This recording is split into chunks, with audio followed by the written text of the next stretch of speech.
Welcome to the show where we share the stories of the many who intersect with our healthcare system but are rarely heard from. My name is Kevin Poe, founder and editor of Kevin MD. Today in the show, we have Ellen Foxman. She is an immunologist and she wrote the Kevin MD article, How to End the Misinformation Pandemic. Ellen, welcome to the show. Thank you very much. I'm happy to be here. We'll get into your article in a little bit, but first off, can you share your story and journey to where you are today?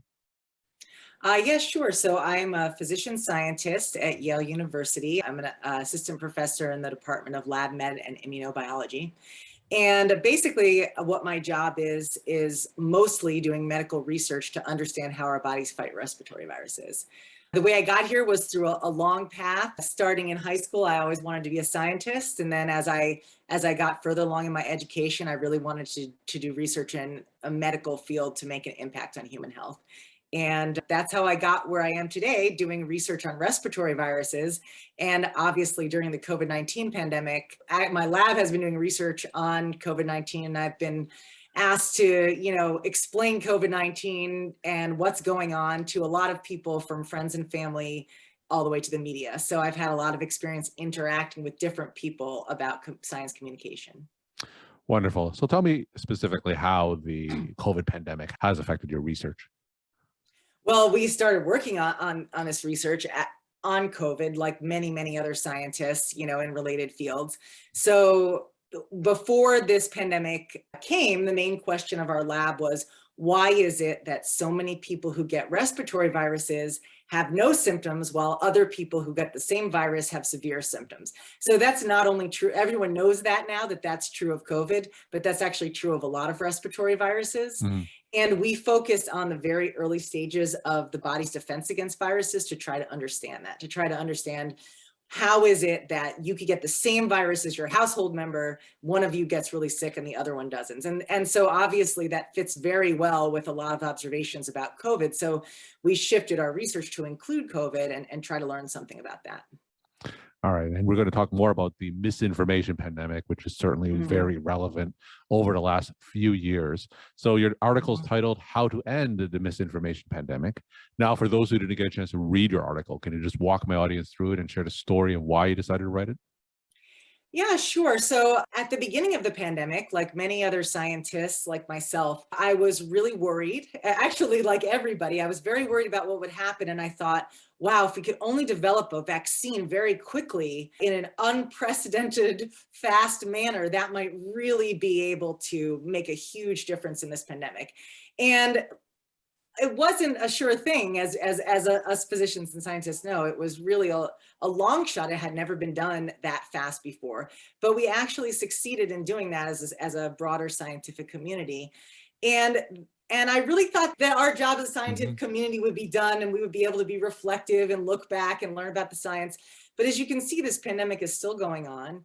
And one of the frustrations has been that despite the great medical advances that happened, there's unanticipated challenge was people not wanting to take the public health advice, people being anti-science, suspicious of vaccines, suspicious of public health advice.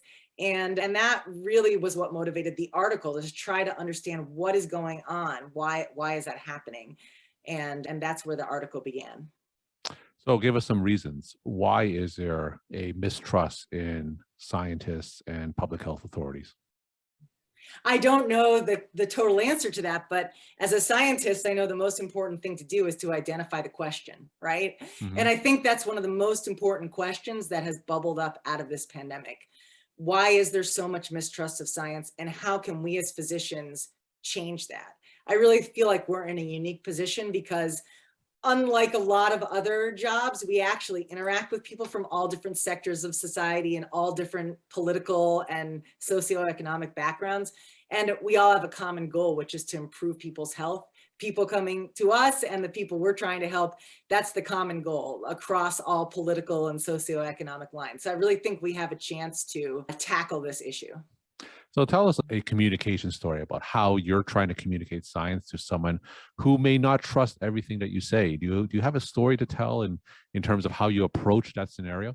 Yeah, I mean, one really interesting thing for me has been not only talking to members of the press, but also my own family and friends, people who are very thoughtful, people who, know a lot about a lot of things, but don't happen to know about science, it surprises me that things that we take for granted as common knowledge as physicians are not common knowledge to a lot of people. And I think that one reason why people don't go with the medical or scientific advice is they really don't understand where it's coming from. And if you don't address that gap in where people are coming from, then the person you're trying to communicate with isn't going to listen to you. So I think that one of the most surprising things for me is just from family and friends, even learning appreciating the gap between what I just take as common knowledge as a physician and what other people think from their life experience and education. So can you give us an example of that knowledge gap, something that we in the medical community take for granted that the general public may not? What's an example of that? Oh, a very simple one is how vaccines work, right? So I've even had a family member say to me, I have a great idea at the beginning of it. I have a great idea. What if there could just be a weakened form of COVID that could be used to stimulate an immune response, so then we'd all be immune. Then we wouldn't even need a vaccine. And actually, that's a really great description of what a vaccine is. I think a lot of people had the idea that a vaccine is some magical thing. And then the idea of getting infected with the virus that triggers subsequent protection is something that really makes sense. But a vaccine is like this magical, mysterious thing. And making that connection for people is very helpful. So you mentioned that in order to communicate with the public, you have to acknowledge where they come from. So give us an example of how you do that as a science communicator. I guess listening is very important. And in medicine and in sort of positions of authority, we're used to sharing our knowledge, right? But to figure out how to effectively share the knowledge, the first step is listening to what question you're being asked and trying to understand why you're being asked that question. So I think that's something important that I've learned. And when you talk to the press and try to communicate what could be complicated ideas and you want to disseminate that to the general public so they understand it, again, what are some techniques that you use to better communicate the science that you're studying? Well, actually, when I was in training, I took a class from science communicators at my university, one of whom is Carl Zimmer, who writes for the New York Times. And I remember something he said that really stuck with me, which was, don't worry so much about your terminology being technically perfect. For example, talking about how a virus amplifies or replicates can be confusing, but saying the virus grows at a fast rate makes a lot of sense to people. Okay, it grows, there's more of it. Even though a virus doesn't technically grow, it technically makes more copies of itself. But getting hung up on precise terminology for a scientist is not important when you're communicating to the general public. Rather, you just want to get your message across in a way that someone can understand. Another good example is talking about a rocket ship flying to the moon. Well, technically the rocket doesn't fly the way we think of flying, like a bird flying, but everyone understands what you mean when you say that. So I guess it's important to think about using terminology that the person you're talking to is going to understand, rather than the trap we get caught in as scientists of trying to have it be technically accurate, but maybe incomprehensible. So even in this stage of the pandemic, I still hear about patients asking for unproven therapies like hydroxychloroquine, like ivermectin. And a lot of the information that they get is from their tribes on social media. So I was wondering, in your experience with science communication, what is the role of social media in perpetuating misinformation? And can social media be a tool to help set the record straight and help reach out to people who may be exposed to misinformation? Oh, I absolutely believe that, in that social media is here whether we like it or not. And even if you don't go on Twitter, and even if you don't go on other platforms, everybody else is, So I think we can't ignore the speed at which communication is happening, and that if we don't communicate, that information vacuum will be filled by misinformation. So I know that you're a proponent of this. Actually, I really admire a lot of the work that you've done in this arena, and I've heard you talk about this before. But I think that's a really important point.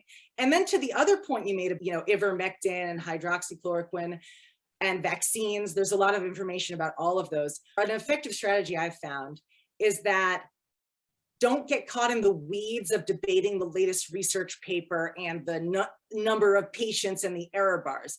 Absolutely, that's the wrong way to go. What really hits home to people is to pan out to the big picture. For example, instead of arguing with, about vaccines, all the misinformation out there, you can pan out and say, well, look, who is it that's in the emergency room now? Mm-hmm. Who is it that's in the hospital now? And what percentage of those people are unvaccinated? And if you pan out to that big picture and say, those people who are getting seriously ill in this wave of the pandemic are those people who are unvaccinated. And that's how you know the vaccine works. And that's something I think everyone can understand rather than getting drawn into the weeds and debates about specific details, which are often used against correct information. We're talking to Ellen Foxman. She is an immunologist, and she wrote the Kevin MD article, How to End the Misinformation Pandemic. Do you have any tips and advice that you could share with your fellow clinicians on how we can perhaps stem the tide against misinformation that's out there? I've been wondering about this from a larger perspective, like how our medical communication strategies can change. But sort of on a specific day-to-day perspective, I think communicating and even over communicating is a good idea in terms of always getting the information out there, being consistent. I would say for colleagues in the medical field who are asked to communicate about COVID, to think in advance of the main message and how to get that out. For example, I personally think that vaccines are like a very important, powerful tool in ending the pandemic. And whenever I have the chance, I always try to re-emphasize that point. So I think thinking of a few simple points and trying to re-emphasize those points is a very useful technique. And my final question, what are some of your take-home messages that you want to leave with the Kevin MD audience? Well, I guess one thing is it is in a way a very wonderful time in that I don't want to underestimate the great successes that medicine and science have had during COVID with all the interventions we've come up with. And the majority of the public is much more engaged and interested in understanding science and medicine and health than they have been in a long time. So those are all positive things. And it's a disruptive moment where we can potentially disrupt the ways we've thought about communicating as physicians and think about new ways to engage with people in an interactive manner to be more effective. There have been a lot of difficulties, but it's also a disruptive moment where we can think about how to change things.